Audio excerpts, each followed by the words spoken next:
Students of the week, Dallin Hayden, Ethnic Studies, Carson Westbrook, Mechanical Engineering. Amari McNeil, Big 12 Defensive Player of the Week. LaJohntay Wester, Big 12 Special Teams Player of the Week. Shador, honorable mention for the Earl Campbell Player of the Week. Draylon Miller was the highest graded freshman wide receiver of this past week. Travis is one of 11 semi-finalists for the Belinknikov Award announced today. Defense, 4 sacks, 9 tackles for loss, 6 pass breakups, 9 quarterback hurries, 3 interceptions, 3 forced fumbles, forcing 4 turnovers. Sacks, we're leading Big 12 and 6th nationally. Tackles for loss, leading the Big 12, 11th nationally. Fumble recoveries, lead the Big 12 and 5th nationally. One of 4 teams nationally with 10 or more interceptions and fumble recoveries this season. By committee, 14 players, 1 sack, 15 players, quarterback hurry, 13 players, pass breakup, 10 players, forced fumble, 5 players have an interception, 21 players tackle for loss, which means we're doing our job. Offense, blah, blah, blah. It's everything. We're playing against a tremendous team. Coach Leipold, am I saying that right? Can you not state the name so I can get it correctly? Leipold. Why did I say Lee? Leipold. Am I enunciating that correctly? Because I love him to life. He's a friend. He reached out to me. I reach out to him probably every few weeks. And I'm thankful because you're talking about I didn't know any of these coaches, but probably Joey going into this season. And for these guys to, on their own account, to reach out to me to show me love and respect is tremendous. But he's been consistent. I mean, consistent since media day. He and his son, and I have the utmost respect and regards for him and his team. They're tough. They're physical. They play a consistent game. Their quarterback gives you problems because he's very versatile. The defense, they can take the ball away interception-wise. They have not given up, regardless of what their record may state. The last 2 weeks, they've knocked some people off their feet. But it's going to be a tremendous task for us. He's going to have those guys ready to play. We're going to be in an environment that's not conducive to us being successful in Kansas City. I can't wait to see the stadium myself. I'll be back there. I think I played there once upon a time years ago, but I don't know, maybe a new stadium because I'm not as young as I once were. But I look forward to going there, playing this tremendous game we call football. I really do. But my hat's off to Coach. He's done a wonderful job, and he will not allow those young men to give up. And that's a blessing to him and his coaching staff. Let's go. Opened in 72, Coach, so you just play there. Excuse me? I said the stadium opened in 72. So I did play there. I don't think I played baseball at the new stadium. Is it a new baseball stadium? It's remodeled? So I played baseball and football there. Okay. Hi, Coach. How you doing? Mm-hmm. Nikki Edwards, U Sports Report. When we see Draylon Miller put up 100 yards in the last game, how do you feel like he's going to be incorporated more into this offense and produce? Well, I'm not going to say you're going to force anything to incorporate him. If he has the matchup, Shador is going to take advantage of the matchups. And we have a smart quarterback. We have a young man that knows where to go with the football and protects the football pretty well. Draylon is he's a Deebo Samuels. He has running back ability, receiving ability, quarterbacking ability at times. You put him in Wildcat. The kid is phenomenal. Kid does not complain. The kid just goes out there and does his job. So I'm really proud of him that you see that we have yet another weapon. Hi, Julie Turner-Benowitz with CU Independent. How are you, sir? How you doing? Good. Thank you for asking.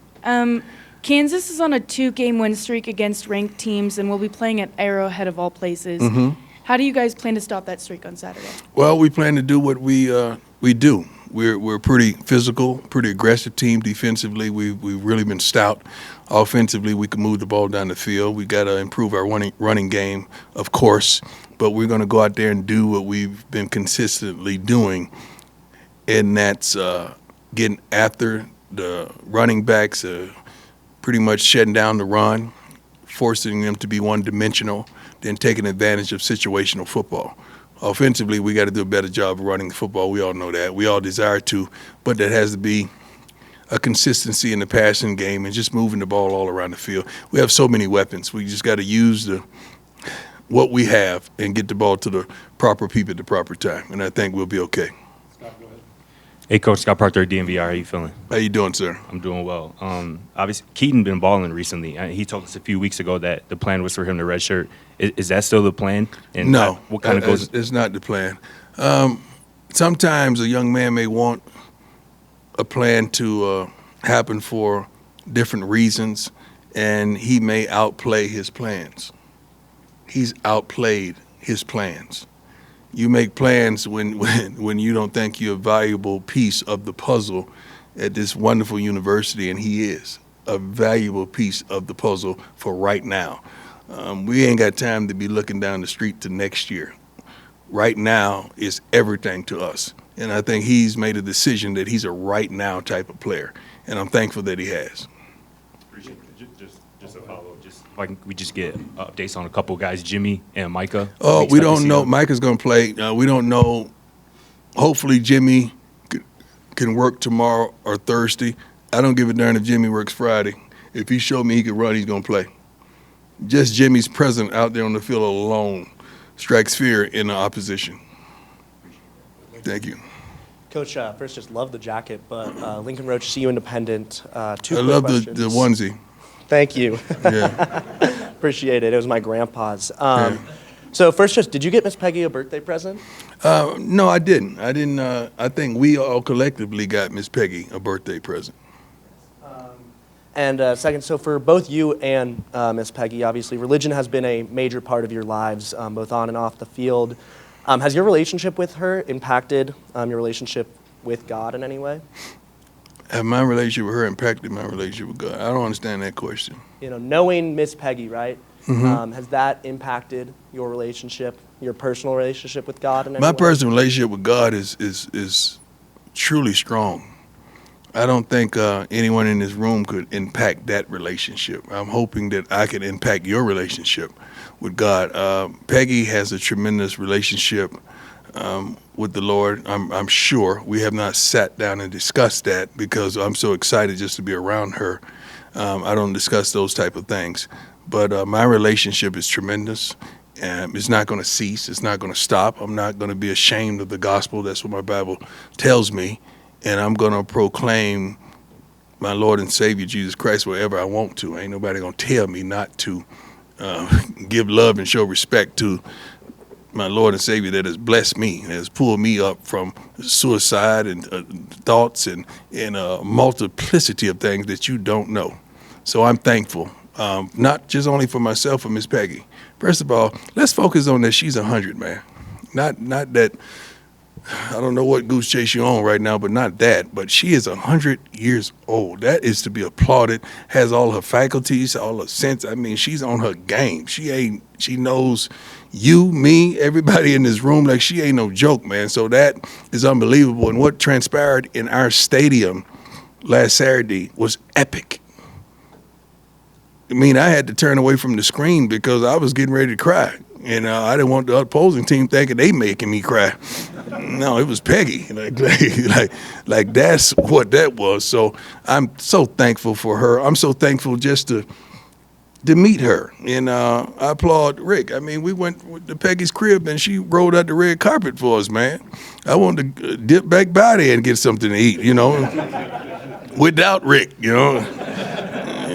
So I'm just so thankful of the relationships that I've gleaned from Rick and so many other persons that have welcomed me with open arms in this wonderful university as well as this community. Thank you, though, my man. I love it. And just lastly, did you and the team sing along with the fans? You own one today, huh? Next question. Coach, the team got her a massive card there by sign. Yeah, I signed it. I know.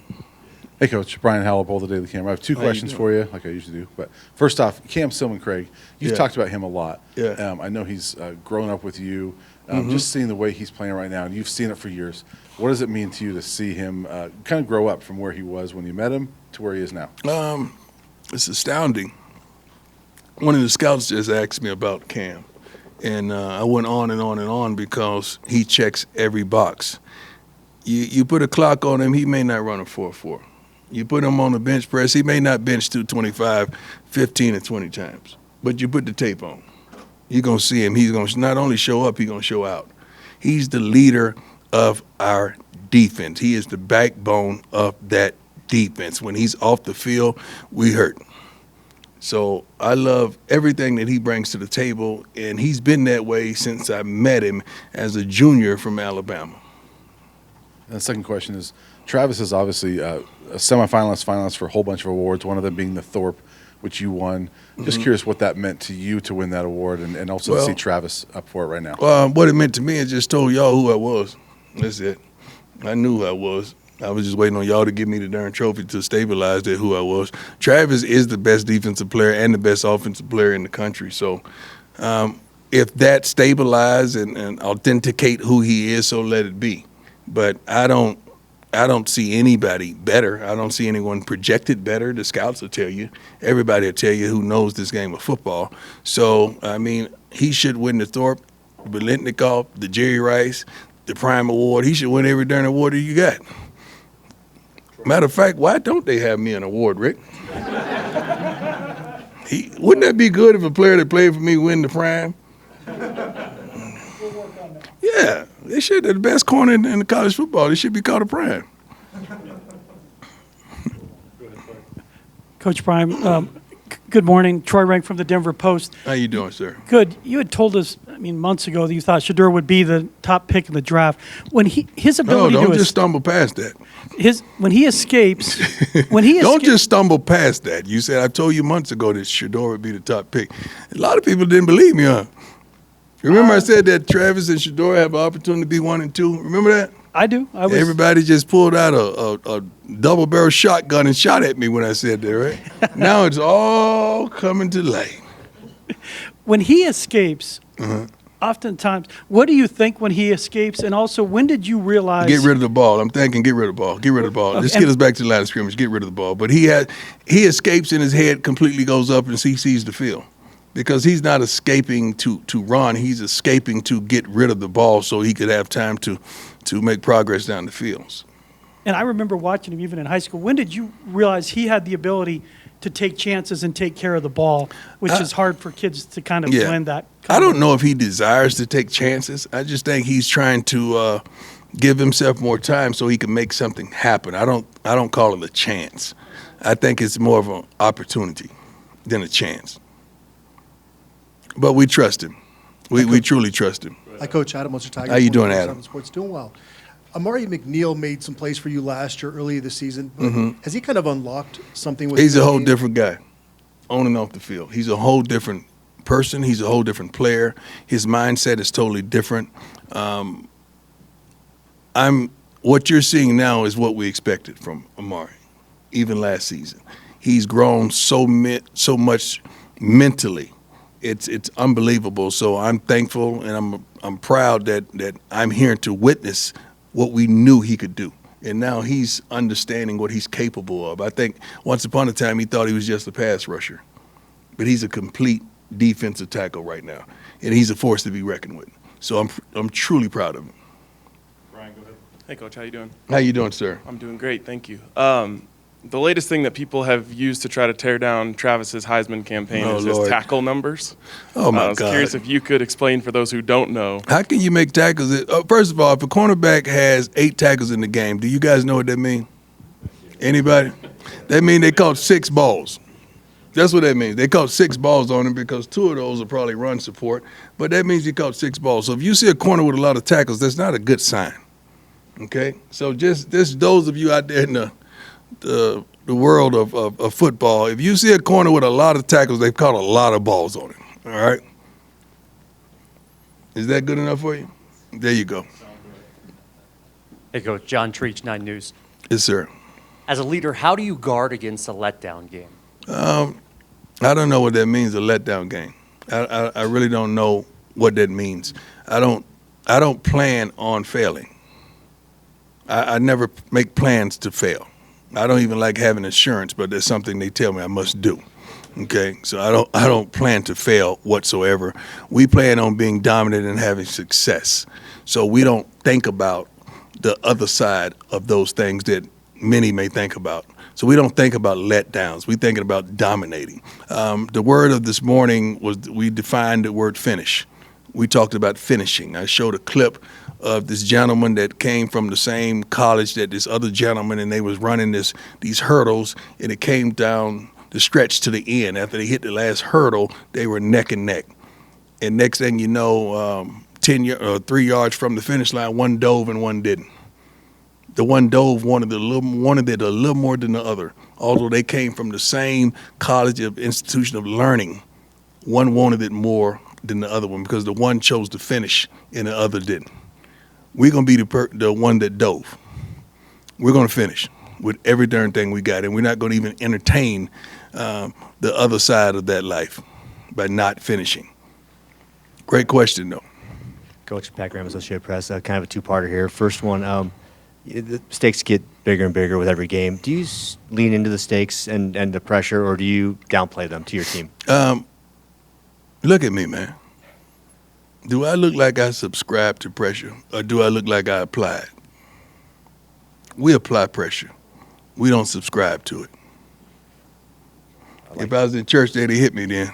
And then my follow-up would be, basically, you're mentioned for everything that comes up these days, college, pro, whatever. Yeah. Is that just the price of talk winning? like that with my AD in here? That's so disrespectful. Sorry. You gonna talk about me going somewhere with my AD in here? Yeah, they mentioned us with a lot of other stuff before we start winning too, didn't they? Did that? That wasn't fair, was it? Price of winning? Price. That's the price of everything. Yeah.